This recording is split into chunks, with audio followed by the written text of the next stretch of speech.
Hello दोस्तों। तो स्वागत है आपका आईक्यू ज्ञान में। आज हम फंडामेंटल ड्यूटीज पढ़ेंगे। इंडियन पॉलिटी का एक इम्पॉर्टेंट लेक्चर है। अभी तक हमने सिटीजनशिप पढ़ा है, आपका फंडामेंटल ड्यूटीज फंडामेंटल राइट्स पढ़ा है, citizen directive principles state policy पढ़ा है, यूनियन एंड टेरिटरी पढ़ा है। तो ये सारा कुछ हमने ऑलरेडी देख लिया, हमने प्रियम्बल भी देखा है। उसको अगर आपने वीडियो अभी तक देखा नहीं है तो लिंक है डिस्क्रिप्शन में, आप प्लेलिस्ट में जाकर के उस वीडियो को देख सकते हैं। इससे क्या होगा, आपको और जो पुरानी जो लेक्चर्स हैं, बाकी जो कुछ समझ में नहीं आया पॉलिटी का, तो वो सारा कुछ आपको समझ में आ जाएगा अच्छे से।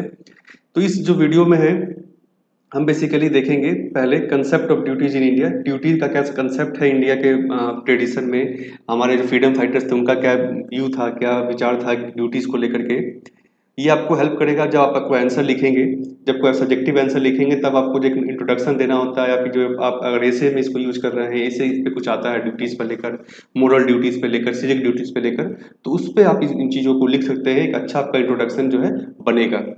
उसके अलावा हम देखेंगे फीचर्स ऑफ फंडामेंटल राइट। जो हमारे फंडामेंटल ड्यूटीज है, सॉरी फंडामेंटल ड्यूटीज जो है उसके क्या क्या फीचर्स है, लिस्ट क्या क्या फंडामेंटल राइट ड्यूटीज है आपको, वो हम देखेंगे क्या करके। 11 फंडामेंटल ड्यूटीज है, उसका उसका क्या फीचर्स है बेसिकली, क्या स्पेशल उसमें है। क्रिटिसिज्म देखेंगे, फंडामेंटल ड्यूटीज को बहुत क्रिटिसाइज भी किया जाता है। जो डिफरेंट कॉन्स्टिट्यूशनल एक्सपर्ट्स हैं वो उनको क्रिटिसाइज करते हैं, कुछ है ना खामियां हैं जिसको हम देखेंगे आगे। सिग्निफिकेंस क्या है, फंडामेंटल ड्यूटीज हमने क्यों रखा संविधान में, इसकी क्या इंपॉर्टेंस है। उसके अलावा हम देखें लीगल स्टेटस क्या, फंडामेंटल ड्यूटीज का वो लीगल स्टेटस का मतलब यहाँ पर है कि कैसे वो है ना लीगली इन्फोर्सेबल है कि नहीं, अगर हम उसको नहीं फॉलो करते हैं तब क्या होगा, कानूनन उसमें उसके बारे में क्या कहा गया है। उसके अलावा सुप्रीम कोर्ट का जजमेंट हम देखेंगे, इसको रिगार्डिंग कुछ है तो उसको हम देखेंगे इंपॉर्टेंट। और आखिरी में जो हम relevance of fundamental duties in present time, तो अभी के समय में फंडामेंटल ड्यूटीज क्यों ज़्यादा जरूरी है। फंडामेंटल ड्यूटी जो अभी तक था उसकी उसको उससे कितना असर पड़ा है, क्या वो सक्सेस रहा फंडामेंटल ड्यूटीज हमें संविधान में रखना। तो ये चीज़ों को हम देखेंगे। ये सारी चीज़ें जो है आपको अगर आप ध्यान से पढ़े सुनेंगे तो आपको जरूर जो एग्जाम होगा आपका, जो सब्जेक्टिव जब आंसर लिखेंगे आप, तो उसमें वैल्यू एडिशन के लिए आप इन चीज़ों को यूज कर सकते हैं। और फंडामेंटल ड्यूटीज के बारे में आप पॉजिटिव बहुत बार इवेल्युएट करने आता है आपको, उन चीज़ों पे आप अपना आंसर लिख सकते हैं कि क्रिटिसिज्म क्या है, क्या उसका वे फॉरवर्ड है, सिग्निफिकेंस क्या है। तो इस वीडियो में आप लास्ट तक बने रहे, और अगर आप इस चैनल को सब्सक्राइब नहीं किया तो अभी आप सब्सक्राइब करें और बेल आइकन दबाना मत भूलें, ताकि आपको जो भी वीडियो मैं अपलोड करूं उसका आपको नोटिफिकेशन आए, आप उसको देख सकें। और ये जो आपका, आप मुझे सोशल मीडिया पे फॉलो कर सकते हैं। अगर आप सोशल मीडिया पर हैं, फेसबुक पर, ट्विटर पे, इंस्टाग्राम पे और टेलीग्राम पे, तो आप मुझे फॉलो कर सकते हैं। आप मुझे आपको डाउट हो तो आप मुझसे सवाल भी पूछ सकते हैं। तो आइए फ्रेंड्स स्टार्ट करते हैं। तो पहला जो आपका पार्ट 4A में ये सबमिट इसको रखा गया है। तो जैसा हम जानते हैं कॉन्स्टिट्यूशन जो है उस बहुत सारे पार्ट्स में डिवाइडेड है। आपका पार्ट आपका 1 है, आप पार्ट ऐसे पार्ट 1 2 3 4 करके आपका है। पार्ट 3 में आपका जो है ये फंडामेंटल राइट्स दिए गए हैं। पार्ट 4, ये जो 4A है आप ध्यान रखें इसका, 4 में जो है आपका डायरेक्टिव प्रिंसिपल्स है। तो ये सारी चीज़ें हर पार्ट में एक एक जो एक अलग तरह से जो चीज़ें हैं उनको रखा गया है। एक तरह से जैसे चैप्टर हमारा होता है, जब हम किताब पढ़ते हैं, जब तो देखते हैं हम यूनिट्स होता है एक, उसके अंदर फिर चैप्टर्स होते हैं, तो वो जो है आपका सेक्शन जो होता है उसी तरह से इसमें भी एक सेक्शन बनाया गया है, जिसमें से उससे रिलेटेड चीज़ों को रखा गया है एक एक पार्ट में। तो फंड जैसे कि हमारा संविधान में बहुत सारी चीज़ें जो हमने दूसरे दूसरे संविधान से, दूसरे दूसरे देशों के संविधान से ली है, उनसे इंस्पायर होकर हमने उसको रखा है। उसी तरह फंडामेंटल ड्यूटीज भी जो है हमने यूएसएसआर जो है आपका अष्टवार यूएसएसआर, उसके संविधान से हमने इंस्पायर करके उसको रखा है इस चीज़ों को। और अगर डेमोक्रेटिक कॉन्स्टिट्यूशन की बात करें हम देश में, दुनिया में, तो जापानीज कॉन्स्टिट्यूशन ही ऐसा है, जापान का संविधान ही ऐसा है जिसमें कि फंडामेंटल ड्यूटीज को लिस्ट किया गया है, रखा गया है। इसको छोड़ के हमारा देश है जिसमें हमने इसको संविधान में रखा है। ओरिजिनली ये संविधान में नहीं था, ये भी बात आप ध्यान रखने का है कि ओरिजिनली मतलब कि जब 1950 में जब हमारा संविधान लागू हुआ था, 1949 में जब हमारा संविधान लिखा गया था, पूरा हुआ था, इस संविधान में फंडामेंटल ड्यूटीज नहीं था, मतलब पार्ट 4A जो है नहीं था उस समय। तो वो ये जो है आपका बाद में अमेंडमेंट ला करके, जैसा कि आपने देखा कॉन्स्टिट्यूशनल अमेंडमेंट होता है, कॉन्स्टिट्यूशनल अमेंडमेंट, जिससे थ्रू जो आपका पार्लियामेंट है वो संविधान में कुछ संशोधन ला सकती है, बदलाव ला सकती है। तो इस अमेंडमेंट के थ्रू अमेंडमेंट पास करके इसको 42nd कॉन्स्टिट्यूशनल अमेंडमेंट पास करके फंडामेंटल ड्यूटीज को संविधान में पार्ट 4A में रखा गया था। तो ये अब मोटा मोटा समझना है, ये सारी चीज़ें हैं। ऑब्जेक्टिव में आपको अगर कोई सवाल आता है बहुत बार घुमा के, उस चीज़ों में आपको हेल्प होगा कि ये ओरिजिनली नहीं था, इसको 42nd अमेंडमेंट के थ्रू इसको रखा गया है, इस पार्ट में है, ये आपको ध्यान रखना है। तो अब हम आते हैं कंसेप्ट ऑफ ड्यूटीज, मतलब ड्यूटी जो है, कर्तव्य है, उसका क्या कंसेप्ट क्या है, बेसिकली बेसिक कंसेप्ट क्या है ड्यूटीज का। फंडामेंटल ड्यूटीज तो है ही जो संविधान में हमारे हैं, अदरवाइज जो ड्यूटीज क्या है। तो अगर ड्यूटीज को हम देखें तो शुरू से यही रहा है कि जो लोग को राइट्स दिया जाता है, उसके साथ ही साथ ये इम्पोर्टेंट है कि लोग जो है, जो नागरिक है, वो भी ये भी जाने, उसके बारे में सजग रहे कि उनका ड्यूटी भी है, उनका कुछ कर्तव्य है देश की तरफ, उनकी सोसाइटी की तरफ। तो इन कर्तव्यों को कैसे आप उजागर करेंगे, उनमें कैसे सिंसियरिटी लाएंगे, उनको बताएंगे, तो उसके लिए एक ड्यूटीज रखा गया, फंडामेंटल ड्यूटीज। तो ऐसे भी अगर हम देखें अपने पुराणों में, हमारे वेदों में, तो उसमें भी एक ड्यूटीज था कर्तव्य करके। हम कहते हैं कि राजा का ये कर्तव्य है, प्रजा का ये कर्तव्य होता है, नागरिक का ये कर्तव्य होता है, बेटे का ये कर्तव्य होता है। तो ये सारा जो कर्तव्य है, गुरु का, गुरुकुल का होता था कर्तव्य, तो ये कर्तव्य था, ये हमारे हम आप कह सकते हैं पुराणों से हमारे ट्रेडिशन में चला आ रहा है। तो इसी को देखते हुए ही जो हमने कुछ इस फंडामेंटल ड्यूटीज का एक तरह से आइडिया आया, जो फंडामेंटल ड्यूटीज को रखा गया। तो ये बेसिकली सोसाइटी की तरफ हो सकता है आपका, मतलब जहाँ आप रह रहे हैं, आपका जो परिवार है, फैमिली है, अगल बगल जो है आपका सोसाइटी है, देश, शहर है आपका, आपका देश हो गया, आपके पेरेंट्स हो गए, तो इन सारे की तरफ जो आपकी ड्यूटी, वो सारी वो भी एक तरह से ड्यूटी है।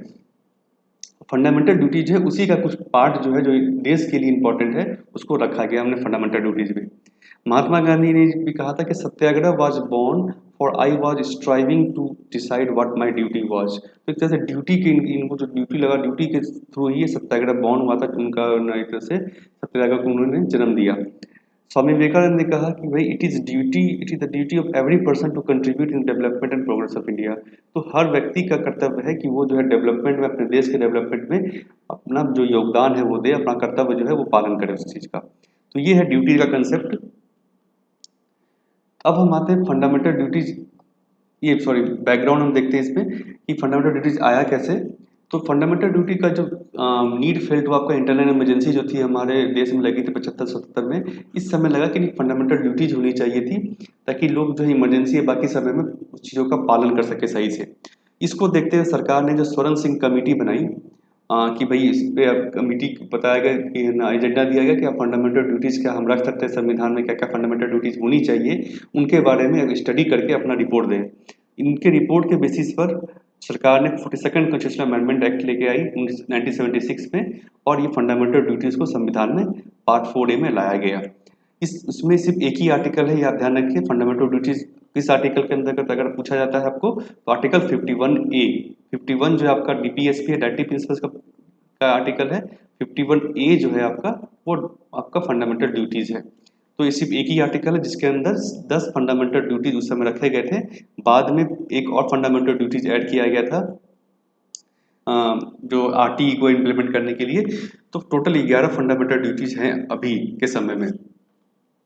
तो ये क्या क्या फंडामेंटल ड्यूटीज है भाई, तो ये इसमें है आपका, पहला है to abide by the constitution and respect it ideals and institutions and national flag, national anthem. तो संविधान को हमको न मानना है, पालन करना है। हमारा जो नेशनल फ्लैग है, नेशनल एंथम है, उसको हमें रिस्पेक्ट देना है, जो रिस्पेक्ट एक मिलना चाहिए। उसके अलावा to cherish and follow noble ideals that inspire the national struggle for freedom. तो जो हमारी जो स्वतंत्रता की लड़ाई थी, हमारा फ्रीडम स्ट्रगल जो था, उसमें जो आइडियल्स लोग, जो देश के फ्रीडम फाइटर्स ने आइडियल्स रखे कि भाई हमारा देश ऐसा होगा इंडिपेंडेंस के समय, इंडिपेंडेंस के बाद हमें ऐसा देश चाहिए, तो उन आइडियल्स को हमें फॉलो करना चाहिए, उन आइडियल्स को हमें अपने मन में रखना चाहिए, उसको हमें फॉलो करना चाहिए। To uphold and protect this sovereignty, unity and integrity of India. तो हमारे जो संप्रभुता में देश की जो अखंडता है, संप्रभुता है, उसको हमें बचाना, उसको हमें प्रोटेक्ट करके रखना है, उसको हमें बचा के रखना है, और उसको नीचा होने नहीं देना है। To defend the country and render national service when called upon to do so. मतलब नेशनल सिक्योरिटी में भी हमें अपना योगदान देना है। जब भी हम कंट्री को रक्षा की जरूरत पड़े, तो हमें उस चीज़ों को, उसको रक्षा के लिए हमें आगे आना है। To promote harmony and spirit of common brotherhood, तो जो भाईचारा है, भाईचारे का संदेश एक होना चाहिए आपस में नागरिकों में, ऐसा नहीं कि झगड़ा राइट हम करें। और उसके अलावा जो and amongst all people of India transcending religious, linguistic and regional और सेक्शनल डाइवर्सिटीज, तो कैसी भी हमारे भिन्नता हो, चाहे वो हम अलग अलग धर्म के हो, चाहे अलग हमारी भाषा हो, अलग हो, अलग अलग हम रीजन से आते हो, अलग अलग सेक्शन हो, तो सभी कुछ भी हमारे में भिन्नता हो, लेकिन हमें एक दूसरे में भाईचारा रखना है as a Indian. And to renounce practices derogatory to the dignity of women, तो जो वीमेन है उनका डिग्निटी को हम रखना है, हमें उनकी डिग्निटी को देखते वैसे कोई प्रैक्टिस नहीं करना है जैसे कि हम करते हैं। मान लीजिए डोमेस्टिक वायलेंस आपका हो गया, आपका जो और जो कुप्रथा है आपका, सती जो थी उस समय, चाइल्ड मैरिज जो है, इन चीज़ों को हमें नहीं फॉलो करना है, जो कि वीमेन की डिग्निटी को कम करती है, खराब करती है। तो इन चीज हमें इसमें भाईचारा अपने आपस में और वीमेन को का जो डिग्निटी है उसको हमें देखना है। To value and preserve the rich heritage of the country's composite culture, जो हमारा कंपोजिट कल्चर है, हमारा जो हेरिटेज है, उसको हमें प्रिजर्व करके रखना है, उसको हमें बचाना है, उसको हमें और उसकी जो वैल्यू है उसको हमें बचा के रखनी है। To protect and improve natural environment, जो इन्वायरमेंट है, इन्वायरमेंट आप समझ सकते हैं, अगल बगल जो भी है उसको भी हम इन्वायरमेंट कहेंगे। जैसे फॉरेस्ट हो गया आपका, लेक हो गए, कोई आपका रिवर्स है, वाइल्ड लाइफ है, फ्लोरा फौना, पेड़ पौधे, तो जानवर जीव जंतु, उनको हमको जो है बचाना है, उनको हमें मारना नहीं है, उनको खत्म नहीं करना है उनको। And to have compassion for living creatures, जितने भी लिविंग क्रिएचर्स है, जीव जंतु जो है, उनको हमें बचाना है, प्रोटेक्ट करना है नेचुरल इन्वायरमेंट को, ये भी हमारा एक कर्तव्य है, वाइल्ड लाइफ हो या फिर फॉरेस्ट हो। To develop scientific temper, humanism and spirit of inquiry and reform, तो साइंटिफिक टेम्पर मतलब होता है कि जैसे कि आप किसी चीज़ों को ऐसे अंधविश्वास को ना माने, तो जो सुपरस्टिशन है आपका, स्टिशन, इसको एक तरह से नहीं मानने का एक है कि आपको जो जो भी कुछ है आप उसको देखें कि क्यों ऐसा है, ये चीज़ क्वेरी करें, आप क्वेश्चन करें उस चीज़ों को, आंसर देखें उसका साइंटिफिकली। तो ये इसको हम कहते हैं साइंटिफिक टेम्पर, मतलब आपको इस सुपरस्टिशन जो है, अंधविश्वासों पे ज़्यादा ध्यान नहीं देना है, आपको एक स्पिरिट ऑफ इंक्वायरी आप में होनी चाहिए कि आप चीज़ों को सोचें, समझें, इनोवेशन लेके आएँ। To safeguard public property and to observe violence, जो पब्लिक प्रॉपर्टी जैसे रेल हो गया, रोड हो गया आपका, जो अस्पताल हो गए, इनको जैसे हम देखते हैं बहुत बार राइट के समय इसको तोड़ा जाता है, आग लगा दी जाती है गाड़ियों में, तो वैसा हमें नहीं करना, हमें पब्लिक प्रॉपर्टी जो है हमें अपनी प्रॉपर्टी की तरह समझ करके उसको बचाना है। To strive excellence in all spheres of individual and collective activity, तो हमें जो एक्सलेंस अपने में लाना है, कैसे हम और तरक्की कर सके, कैसे हम अपने आप ज्ञान अपना बढ़ा सके, इन चीज़ों पे हमें हर जो नागरिक है उसको ध्यान देना है, ताकि जिससे क्या होगा, देश का जो लेवल है वो ऊंचा होगा, क्योंकि अगर हर इंडिविजुअल अपना एक्सेल करेगा तो ऑब्वियसली है देश भी जो है एक्सेल करेगा, वो ग्रो करेगा। ये जो 11वां जो आपका है ये फंडामेंटल ड्यूटीज, ये बाद में ऐड किया गया था 2002 में 86th कॉन्स्टिट्यूशनल अमेंडमेंट एक्ट के द्वारा। पिछला हमने देखा 40, पिछला आपका था 42nd कॉन्स्टिट्यूशनल अमेंडमेंट के थ्रू ऐड किया गया था। उसके बाद ये जो 11वां ड्यूटी जो है आपका, ये 86th अमेंडमेंट के थ्रू ऐड किया गया था। इसमें था आपका to provide opportunity for education of to his child और ward between the age 6 and 14 years, तो 6 से 14 साल के बच्चे को जो आपको स्कूल भेजना है, आपको उसको पढ़ाई लिखाई को देखना है, ये ड्यूटीज दी गई थी पेरेंट्स के लिए ऊपर, कि भाई आपके अगर बच्चे हैं तो आपको उसकी पढ़ाई का ध्यान देना है कि वो पढ़े 6 से 14 साल के बच्चे को। ये आरटी जो है, राइट टू एजुकेशन, हमारे यहाँ पे उसके लिए उसको इम्प्लीमेंट करने के लिए एक तरह से ड्यूटी में भी इसको रखा गया था कि जो पेरेंट्स है वो भी अपने बच्चे को बहुत बार नहीं भेजते थे, क्योंकि अपने घर में काम में लगा दिया उन्होंने, छोटे मोटे रोजगार में लगा दिया, इससे बचने के लिए इसमें ड्यूटी में इसको रखा गया था। तो ये तो हमने देखा फंडामेंटल ड्यूटीज, 11 तरह के फंडामेंटल ड्यूटीज हैं। इसमें अब हम देखते हैं फीचर क्या है, इसमें क्या अलग है, क्या अच्छा है आपका। Some of them are moral duties while others are civic duties, तो मोरल ड्यूटीज है कुछ इसमें। मोरल ड्यूटीज मतलब जिसमें कि कोई ऐसे लॉ नहीं है, बाध्यकारी का लॉ नहीं बनाया गया है कि आपको ऐसे इम्प्लीमेंट करना है। ये बेसिकली आपके मन में, आपको नहीं, ठीक है, आपको मन में इसको रखना है, आपको विचार में रखना, अपने ऐसा विचार में आपको रखना है। तो ये चीज़ें जो है आपको थिंकिंग में ऐसी होनी चाहिए, जैसे कि cherishing noble ideals of freedom struggle, तो ये मोरल कंसेप्ट है कि भाई जो आइडियल्स थे आपने देखे हैं कि सेकुलरिज्म हो गया, सोशलिज्म हो गया आपको, तो ये जो आइडियल्स है ये आपको अपने अंदर फॉलो करना है। अपने जब भी आप कहीं हैं, कहीं लोगों से बात कर रहे हैं, चर्चा कर रहे हैं, तो ये आइडियल्स आपको फॉलो करने हैं कि जो फ्रीडम स्ट्रगल के थे। तो मोरल कंसेप्ट है, इसके लिए आपको कुछ लीगल लीगल पनिशमेंट नहीं है, एक तरह से लीगली जो है कोई कानूनी आपको बाध्यकारिता नहीं है, एक तरह से कानून आपको कोई बाध्य नहीं करता है। उसके अलावा कुछ सिविक ड्यूटी है, जैसे कि नेशनल फ्लैग, नेशनल एंथम को आपको रेस्पेक्ट करना, ये जो है आपका सिविक ड्यूटी है। अगर आप इसके लिए आप देखेंगे कानून भी है देश में कि रेस्पेक्ट अगर आप नहीं करते हैं तो आपको सजा हो सकती है, आपको फाइन हो सकता है। तो ये है आपका मॉरल ड्यूटीज कुछ, और कुछ आपका सिविक ड्यूटीज फंडामेंटल ड्यूटीज में। उसके अलावा they refer to such values which have been a part of Indian tradition, mythology, religious and practices. तो ये हमने जैसे शुरू में कहा कि जो कर्तव्य का कंसेप्ट है आपका कर्तव्य, तो ये जो है आपका हमारे शुरू से पुरानों में रहा है, चाहे वो गुरुकुल का कर्तव्य हो, राजा का कर्तव्य हो, प्रजा का कर्तव्य हो, तो वो कर्तव्य जो हमारे ऑलरेडी हमारे ट्रेडिशन में प्रैक्टिस में रहा है। तो ये चीज़ें नई नहीं है एक तरह से। तो जो कंट्री के लिए जो कर्तव्य है उसको एक तरह से देख करके रखा गया अलग से कुछ इंपॉर्टेंट कर्तव्य को। Fundamental duties are confined to citizens only and do not extend to foreigners. तो ये जो फंडामेंटल ड्यूटीज है वो सिर्फ और सिर्फ सिटीजन्स पे लागू होती है, उन्हें ही फॉलो करने का बाध्यकारी है। फॉरेनर्स पे यानी कि एलियन जिसे हम कहते हैं फंडामेंटल राइट्स के केस में, उस लीगली अगर हम कहें तो उन पे ये लागू नहीं है। तो जैसे कि फंडामेंटल राइट्स में हमने देखा था कि कुछ राइट्स जो है फॉरेनर्स को भी मिलते हैं, लेकिन ड्यूटीज इन्हें नहीं है कोई भी ड्यूटी। तो ये सिर्फ और सिर्फ सिटीजन्स के ऊपर है, ये आप ध्यान रखें। उसी तरह डायरेक्टिव प्रिंसिपल की तरह ये भी जो है नॉन जस्टिसेबल है, मतलब इस पर डायरेक्टली इन्फोर्समेंट नहीं है, मतलब संविधान में रख दिया गया है। इसका मतलब नहीं है कि ये डायरेक्टली लोगों पे इन्फोर्स्ड है। इसके लिए पार्लियामेंट जो है कानून बना सकती है कि भाई अगर आप ये ड्यूटी को इस तरह से आप उन्होंने कानून बना सकते हैं कि ये ड्यूटी अगर आपने नहीं फॉलो किया, ये आपने किया अगर, तो उस पर आपको ये पनिशमेंट हो जाएगा, ये आप फंडामेंटल ड्यूटीज का वायलेशन करेंगे। तो पार्लियामेंट फ्री है कानून बनाने के लिए। अदरवाइज सिर्फ और सिर्फ संविधान में रखा है, जैसे कि हमने कहा cherishing noble ideals of Indian constitution. तो ये जो एक तरह से इन्फोर्सेबल नहीं है। आप इसको आप नहीं तो माप भी नहीं सकते हैं आप, तो उसको आप सजा भी नहीं सकते हैं। लेकिन जैसे नेशनल एंथम, नेशनल फ्लैग का रेस्पेक्ट करना, इसके लिए कानून बनाया गया है पार्लियामेंट ने। वाइल्ड लाइफ को प्रोटेक्ट करना, नेचुरल एनवायरनमेंट को प्रोटेक्ट करना, इसके लिए आपका वाइल्ड लाइफ एक्ट है, आपका वाइल्ड लाइफ एक्ट है, फॉरेस्ट एक्ट है आपका। तो ये चीज़ें जो है बेसिकली गवर्नमेंट ने फंडामेंटल ड्यूटीज को आप कह सकते हैं कि प्रोटेक्ट करने के लोग फॉलो करें, उसके लिए ये पार्लियामेंट इसको ऊपर कानून बना सकती है, और अगर कोई फॉलो नहीं करता है तो उसको सजा भी दे सकती है। Moreover there is no legal sanction against the violation. तो कोई लीगल सैंक्शन नहीं है, लेकिन पार्लियामेंट कानून बनाकर लीगल सैंक्शन ला सकती है। इसके अलावा हम आगे बढ़ते हैं क्रिटिसिज्म ऑफ फंडामेंटल ड्यूटीज। बहुत आप देखते हैं क्रिटिसिज्म किया जाता है फंडामेंटल ड्यूटीज, भाई इसमें ये नहीं है वो नहीं है। तो ये आप आंसर लिखने में इसमें यूज कर सकते हैं आपकी फंडामेंटल ड्यूटीज का अगर निगेटिव पॉइंट आपको लिखने के लिए आए तो। The list of duties is not exhaustive, मतलब सारे ड्यूटीज इसमें नहीं दिए गए हैं। बहुत सारे ड्यूटीज को हम इंक्लूड कर सकते थे जो कि हमने नहीं किया। जैसे कि आपका कास्टिंग वोट, वोट कास्ट करना, वोट देना हम कर सकते थे, फंडामेंटल ड्यूटीज है। Taxes, paying taxes, family planning and so on. तो ये सारी ड्यूटीज हो सकती थी जिसको हमने नहीं रखा, जो कि हम रख सकते थे। Some of duties are vague, ambiguous and difficult to understood by the common man. तो बहुत सारी ड्यूटीज जो वर्डिंग जो है आपका सेंटेंस आप देखेंगे तो करेक्ट एक सिंपल सेंटेंस नहीं है।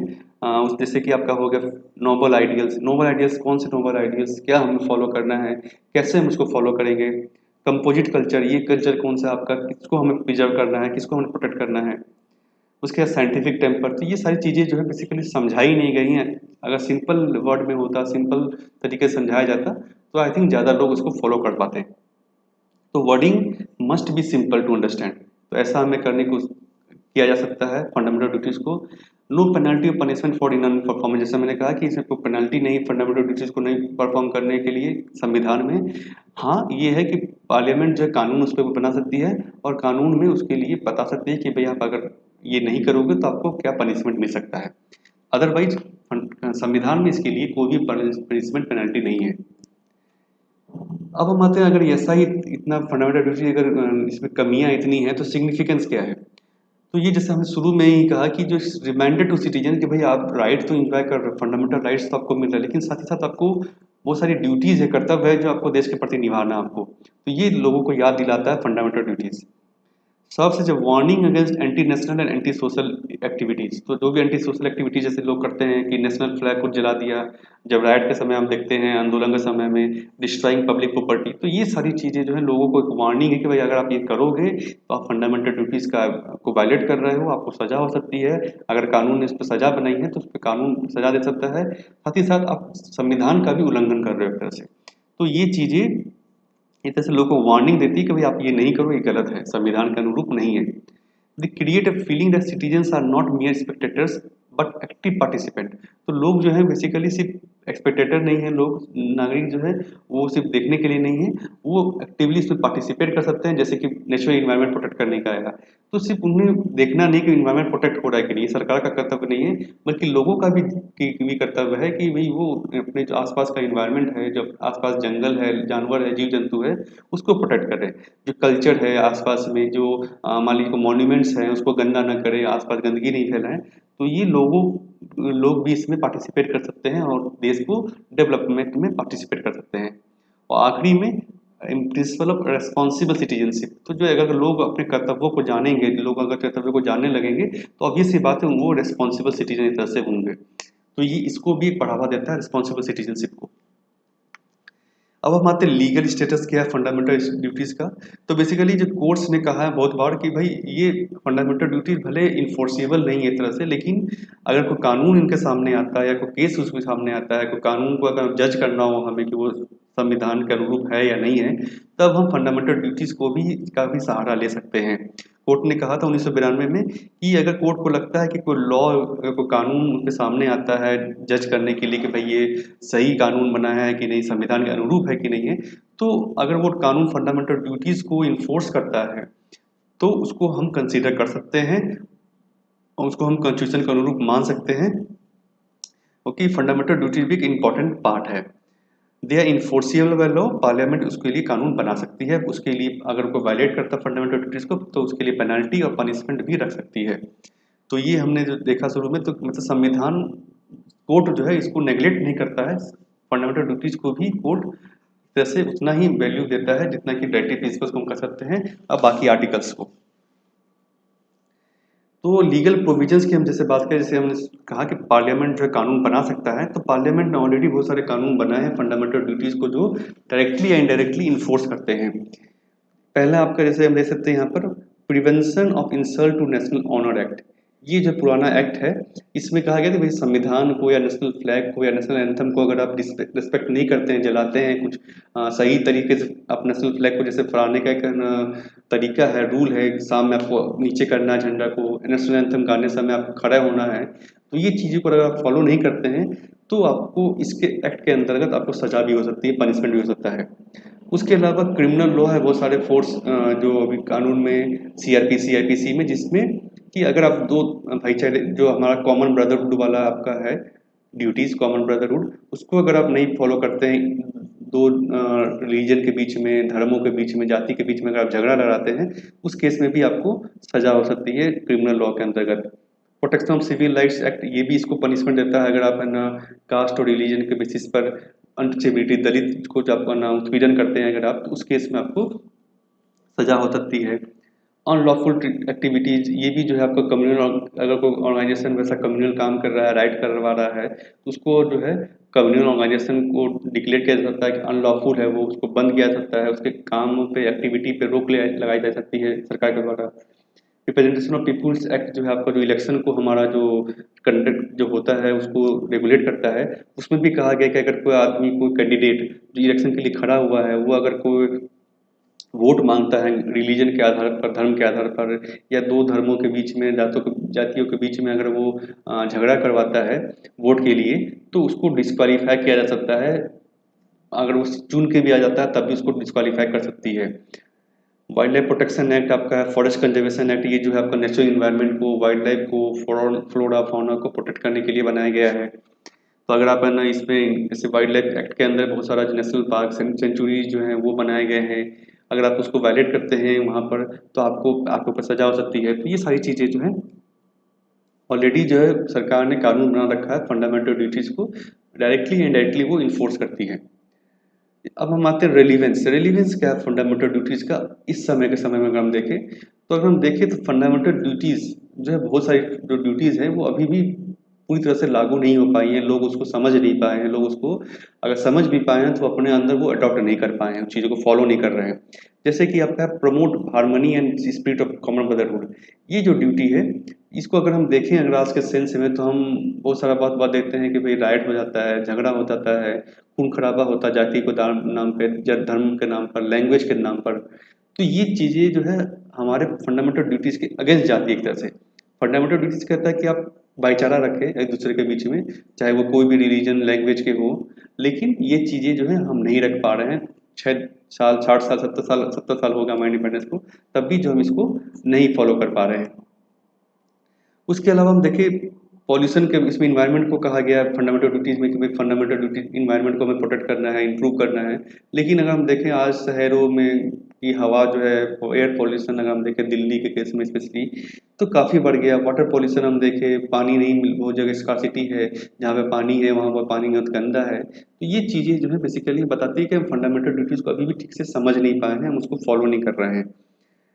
Scientific temper spirit of inquiry जो आपका है कि भाई लोग जो सोचे, इनोवेशन लेके आए, डेवलप करें अपना माइंड को, टैलेंट हो, ये चीज़ें जो हम अगर स्कूल का एजुकेशन देखें आज हम, तो हम देखते हैं कि भाई जो रटा रटाया किताब है वही लोग पढ़ते हैं। बच्चे जो उतना अगर स्पिरिट ऑफ इंक्वायरी जो एक तरह से है समझने की जो है, वो उतना अच्छा डेवलप नहीं है बच्चों में। स्पेशली जो गांव के स्कूल्स हैं जहाँ पे टीचर्स बहुत अवेलेबल नहीं हैं, तो ये चीज़ें जो है बच्चों में नहीं डाल पाए। अगर हम शुरू से नहीं डालेंगे उनके ऊपर स्पिरिट साइंटिफिक टेम्पर कि वो सोचे, अंधविश्वासों से नहीं माने, तब तो बाद में जाके वो धीरे-धीरे उसमें अडॉप्ट कर जाएँगे। तो ये चीज़ें हमें देखनी है। Social media are such that children learn all the wrong things, तो बहुत सारी गलत चीज़ें वो थोड़ा सब सीख जाते हैं अपने आस-पास को देखते हुए। इन चीज़ों को हमें रोकना है और फंडामेंटल ड्यूटीज़ यही बताता है। इसके अलावा जो कंपोजिट कल्चर का है कि वासुदेव कुटुंबकम, तो ये जो है बेसिकली अगर हम इसको देखें और अपना प्रेजेंट टाइम देखें जो रियल में हो रहा है, आपका इंटॉलरेंस है, आपका विजिलेंटिज्म, मॉब लिंचिंग, तो ये जो है इसकी मेल नहीं खाता है आपका कंपोजिट कल्चर वाला जो हमारा फंडामेंटल ड्यूटीज़ है। तो बहुत सारे लोग जो अभी भी धर्म जाति के आधार पर का विजिलेंटिज्म होता है, वायलेंस होता है आपको, तो ये हमें फंडामेंटल ड्यूटीज़ को और समझने की ज़रूरत है एक तरह से। तो यही पता है कि अगर आपको कोई ऐसे आता है, अगर मान लीजिए आपको कोई लॉन्ग आंसर आता है, तो आप उसमें लिख सकते हैं कि फंडामेंटल ड्यूटीज़ तो है, सिग्निफिकेंस भी उसका, लेकिन जो एक चीज़ है कि वो इम्प्लीमेंट सही से नहीं हो पाई है, लोग उसको समझ नहीं पाए हैं ठीक से, उसको और लोगों के बीच में ले जाने की ज़रूरत है। जिस तरह से राइट्स जो है फंडामेंटल राइट्स, काफ़ी लोगों के बीच में लोगों ने समझा है फंडामेंटल राइट्स को, उसको काफ़ी प्रचार-प्रसार किया गया है, तो उसी तरह हमें फंडामेंटल ड्यूटीज़ को भी लोगों को समझाने की ज़रूरत है। ये भी एक इम्पोर्टेंट पार्ट है उनके लाइफ का। तो फ्रेंड्स, ये था आपका आज का वीडियो फंडामेंटल ड्यूटीज़ का। अगर आपको वीडियो अच्छा लगा हो तो ज़रूर लाइक करें और सब्सक्राइब करें इस चैनल को, और बेल आइकन भी दबाएं ताकि आपको नोटिफिकेशन आ जाए। और आप बाकी वीडियो देख सकते हैं, और डेली हिंदी का एडिटोरियल और न्यूज़पेपर एनालिसिस आप देख सकते हैं सुबह में। Thank you friends.